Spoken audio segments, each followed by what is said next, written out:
Thank you very much, Vanessa, for starting this important appointment.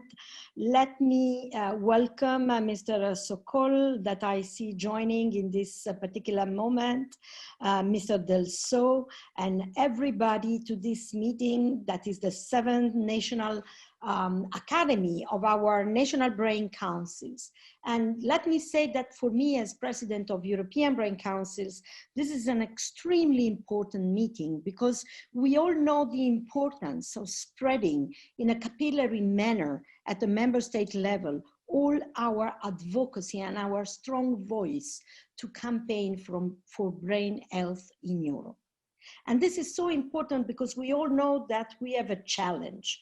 We have a challenge in front of us, which is posed by brain disorders, neurological and mental alike, that will impose a great burden and a growing burden to our society in the next coming year. We already know the numbers. I don't want to repeat that at least 179 citizens in Europe are experiencing a brain disorder, so the numbers are absolutely astonishing. And this is something that impressed me every time. So the position of EBC and of all our national brain councils is to reach in a capillary manner all the member states, to speak as a one voice and to campaign for brain health. To speak and being very vocal because we know that we need continuous support for research in the brain space and we need a boost towards innovation. And I really would like to say very firmly that brain health should be a concern for all of us in the coming years. And we already know that we need to work together at European level and with our member states. This is the reason why we decided to call this meeting, and I am particularly grateful to all the participants, particularly to Mr. Sokol, to Mr. Delso, that decided to stay with us today, but to all of you as well. And I really welcome to this meeting, and I'm sure that that will be a fantastic discussion today. I'm very glad that I can be here and give my support and to continue my collaboration with the European Brain Council, because this is not the first event that we are organizing together or that we are cooperating on, and I think this is very important. When we speak about European Union health policy and related obviously to brain disorders, I like to be as concrete as possible, because in many cases these kinds of events turn into some kind of wish list, and people say we ought to do this or we ought to do that, but I like to be more concrete and see what actually can be done on EU level. And of course, the first problem here is the fact that healthcare in general, healthcare regulation and financing is primarily a national competence. You all know that. And unfortunately, this argument was used previously as an alibi not to do enough in many areas on European level. This is changing. It started with the European Beating Cancer Plan, the whole initiative to develop the European Beating Cancer Plan. And of course, now COVID-19 has put healthcare into the limelight, into the focus of European Union institutions, which is a good thing from one side. I mean, policy-wise, a good thing. It's not a good thing to have a pandemic, but in terms of developments in European institutions, now we have a situation that healthcare has become a priority, unlike before. On the other hand, the problem is that everything is focused on COVID-19 pandemic and other issues like brain disorders, which are very a very big public health issue, which are connected with COVID-19 because a lot of people are experiencing mental health problems because of the pandemic. So all of these things also have to be addressed and have to be mentioned on the European level as well. When we speak about concrete measures, so European Union has two sets of instruments that it can use. It has regulatory instruments, adopting of legislation like the health technology assessment, which is very important, but also, even more importantly, it has financial instruments as well. And when we speak of financial instruments which are related to brain disorders and investment into research and treatment of brain disorders, we have several things that need to be mentioned.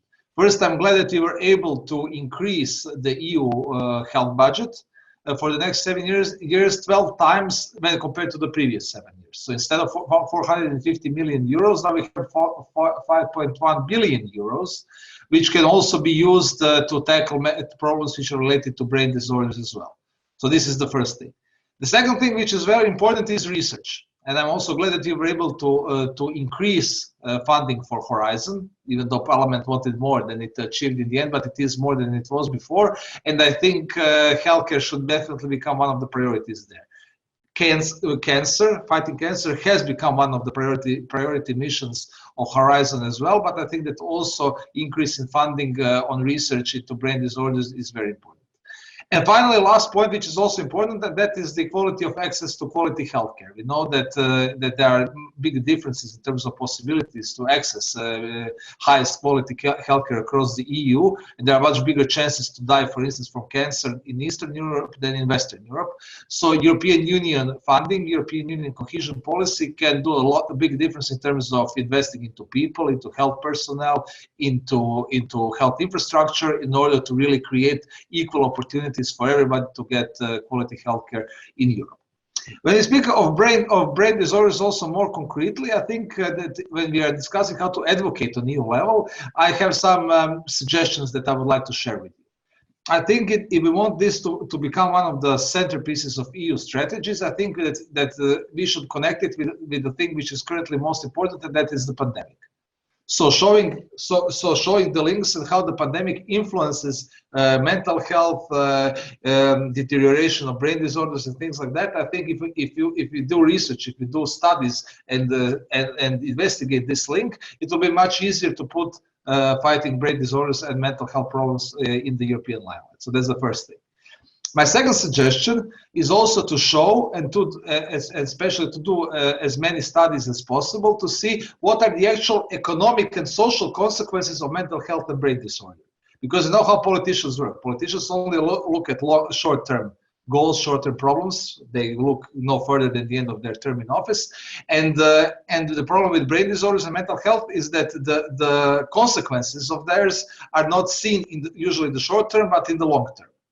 And this is one of the reasons why this is unfortunately not one of the main priorities of politicians, of policymakers. So if we are able to show this connection, these concrete consequences in economic terms, in social terms of brain disorders and mental health problems, then we can get also the policymakers in the European Union to do something to provide more funding for this and to increase the whole European kind of way of caring and resolving the issues related to brain disorders. So I think these are kind of my points. There are also other things that the European Union has to work on, like increasing cross-border healthcare, access to cross-border healthcare, creation of European Union data space. You know that we have European reference networks, but they are still not developed as much as they should be. And the problem is that the lack of interoperability of data in different member states. Problem is also to access clinical trials and research for patients from smaller member states. So there, which can be also relieved by providing incentives from EU level to those who are doing this research to also include smaller member states. So what the EU, so these are all areas where EU can provide this added value and actually create the framework which will be much more beneficial for treating brain disorders and mental health problems. But as I said, we have to strongly advocate. We have to make this an important issue on the EU level to force European Union to do more than it's doing now. Because as I said, there are possibilities in terms of financing, in terms of regulation, in terms of clinical trials, in terms of reference networks, exchange of data. So all of these things can be better regulated and better addressed on EU level, but we have to find a way to even more strongly advocate these issues than we are doing now. And I can tell you also, as before, you will have my full support on that. So thank you. So again, thank you very much for inviting me, and I again apologize for having to leave early. Madame la Présidente, Monsieur le député européen, Monsieur Delso, chers amis.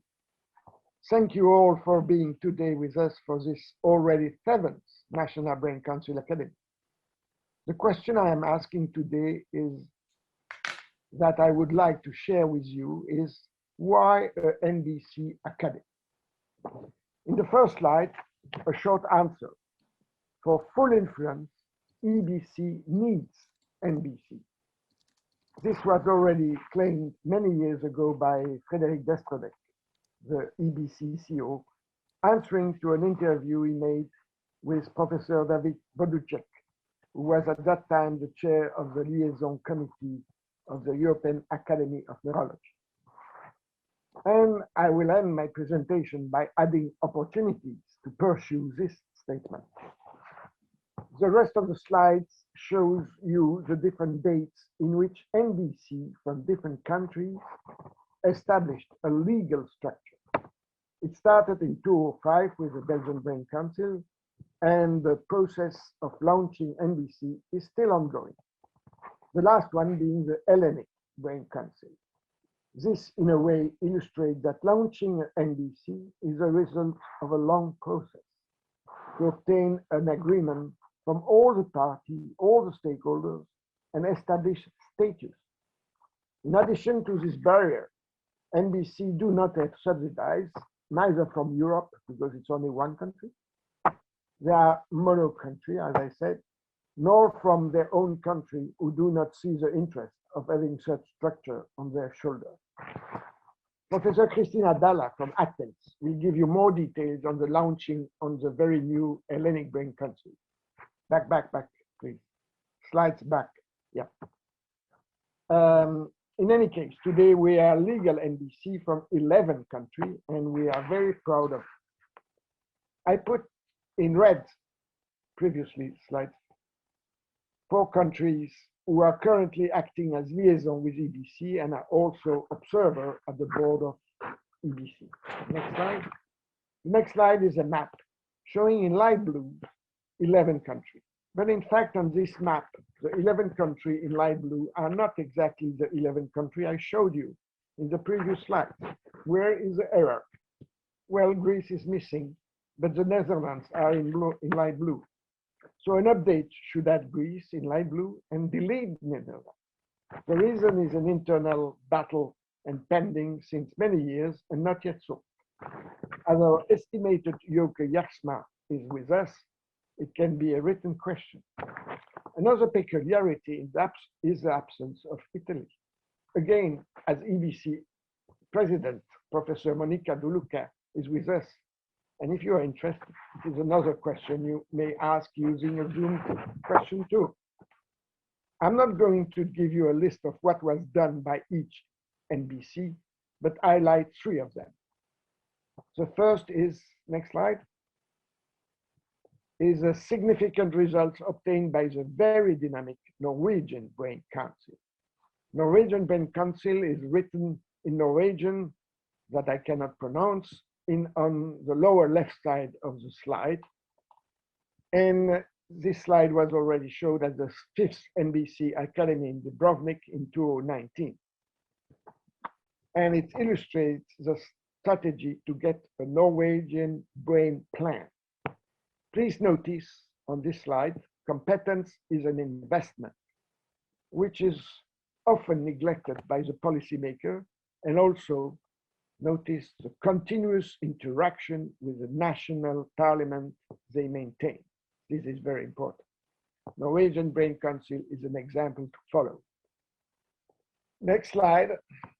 The second, next slide, please. The second is an article we published in 2019 in the scientific journal Croatian Medical Journal, presenting the results of a survey made by 17 National Brain Council and NACS. What is NACS? NACS is in fact a National Brain Council, but which has not yet a legal statute. And it was the 6th one adding to the 11 were Bulgaria, Latvia, Luxembourg, Malta, Poland, and Turkey. Response of the analysis of the 32 questions asked clearly shows that despite difference between healthcare organizations, representatives from all NBC recognize the same issue related to brain disorder management and reach a consensus on 10 main priorities. The priorities listed in 2019 are as relevant as ever. The third example I show here, next slide, illustrates the coherence reached by NBC to put efforts in helping EBC to impact, to influence the Commission by responding to the important democratic tool used by EU, which is consultation. Next slide. Consultation. The consultation was, no, previous slide. The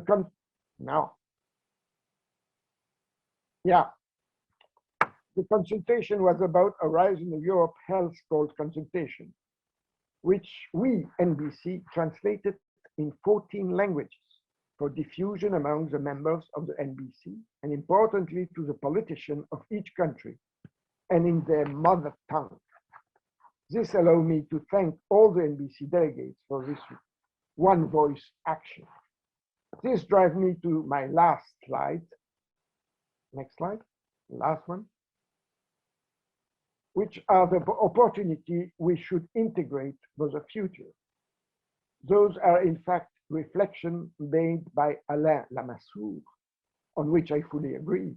Alain Lamassoure is a well-known member of the parliament until 2014, and he is now very active at the Robert Schuman Foundation.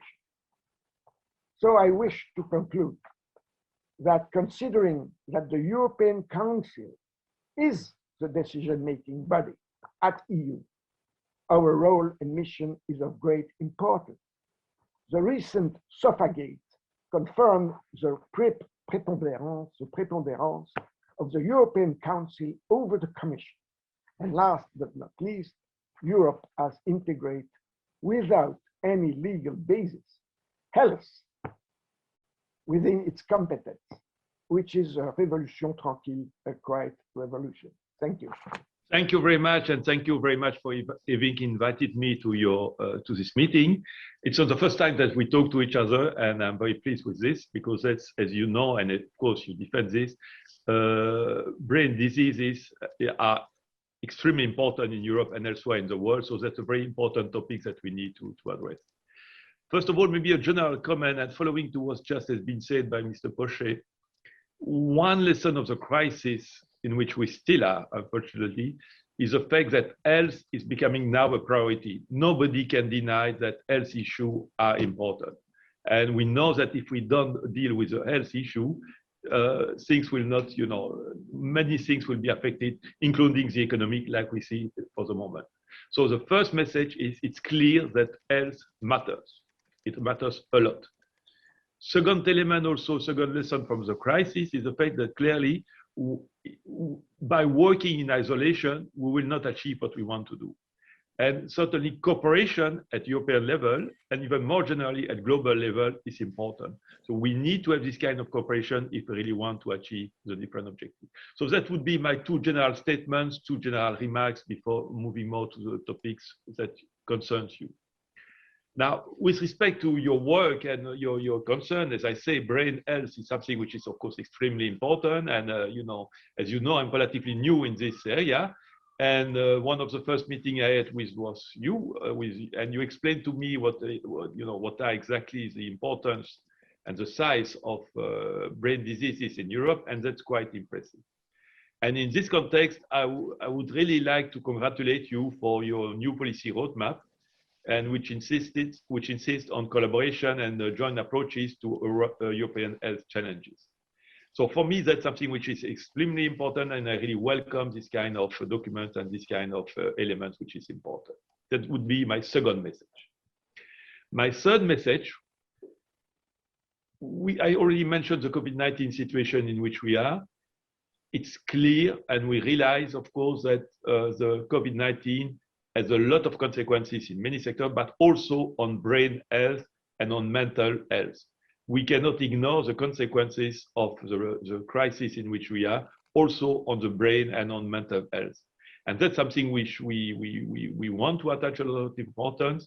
And probably, as you know, we are going to organize a high-level conference on mental health and COVID-19, which will take place on the 10th of May. I suppose most of you are already registered for this. If you are not, you can still do it.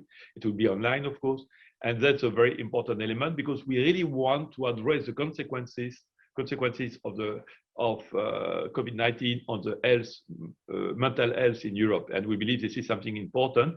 And again, one feature which is also striking is the fact that it affects all kinds of population. It's not addressed to one particular kind of population. It's something which covers many types of persons in Europe, and we believe this is important. Now, if I moving outside of this question of the COVID-19, of course, which is important, but that's not only the object of what we want to discuss. As you know, we work a lot with the member states, and we want with them to try to reach international agreed targets on health.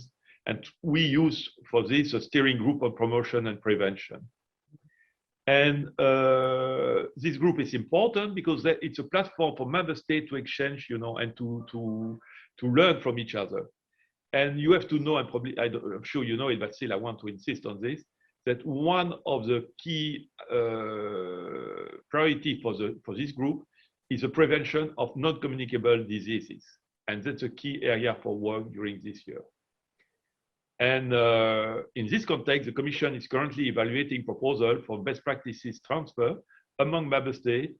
And in this, it includes non-communicable diseases and brain health. So that's something which we believe is important, because again, let's not forget that the competence for health is still with the member state, and it's not going to change in the near future. So it's important also that as a Commission, we can bring, best practices, and we can make sure that they talk to each other with an area so important like brain health. And that's something which I would like to insist, because that's also a way forward, cooperation, working together, and explaining to each other what is really good and what needs to be done.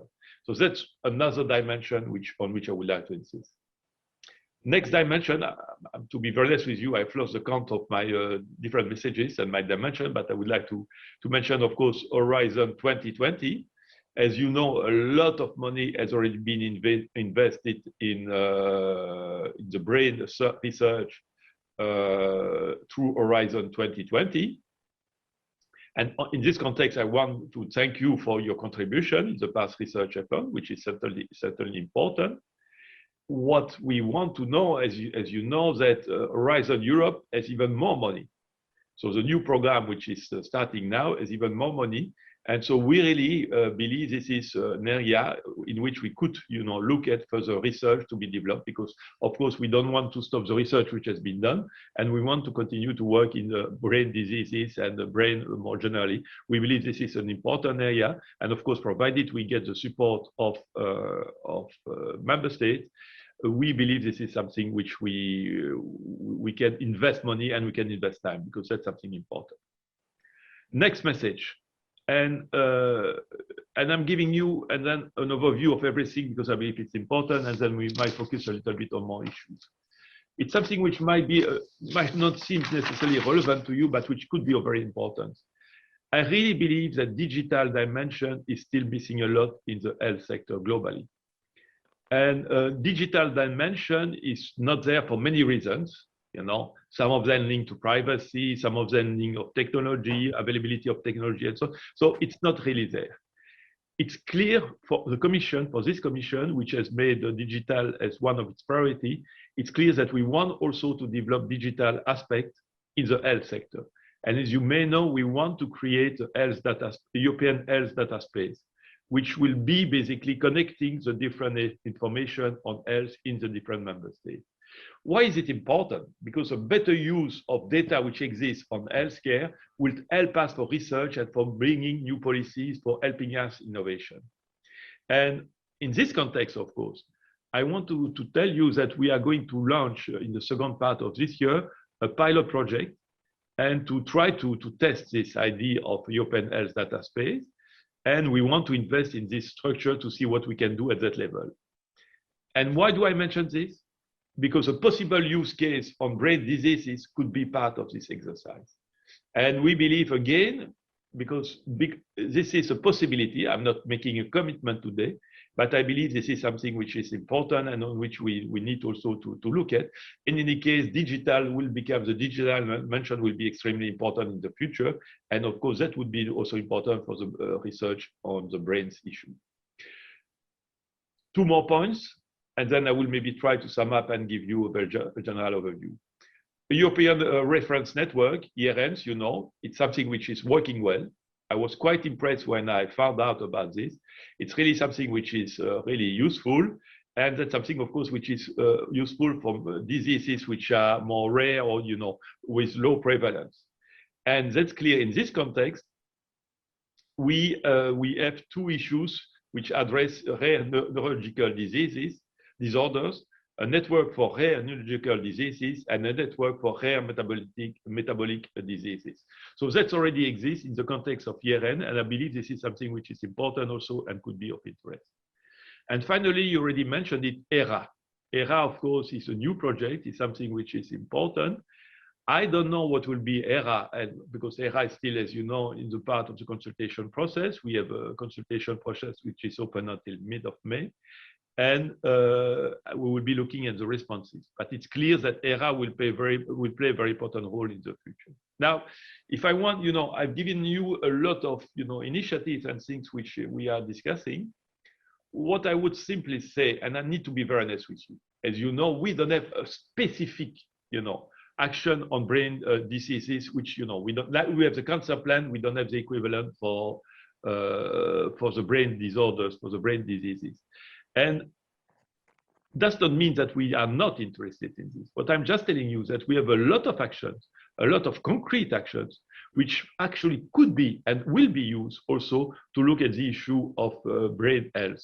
Because as you know, as you said, it's something which is extremely important, and we need to make sure that we use all those possibilities which exist, all those different actions, to also address the issue of brain health. Now, that's where we are for the moment now. And I would like to conclude also by talking to you about the EU for Health program, which is a very important program, as you know, with the funding. And it's clear that for the moment, it's the first year, but we need to prepare the future. And so in this context, the contribution that you could provide us, the elements that you could help to build would be extremely important. So as a conclusion, I would say, it's not the first time I talk to you in my new capacity. It will not be the last time, and I'm very pleased that you have invited me. But what I really want with you is to continue the dialogue and to see how we could help you also, and at the end of the day, help all of us actually to protect our citizens with respect to these brain diseases, which are so important and will continue to be important, unfortunately. Thank you very much, and I'm open to some questions if you have some of them.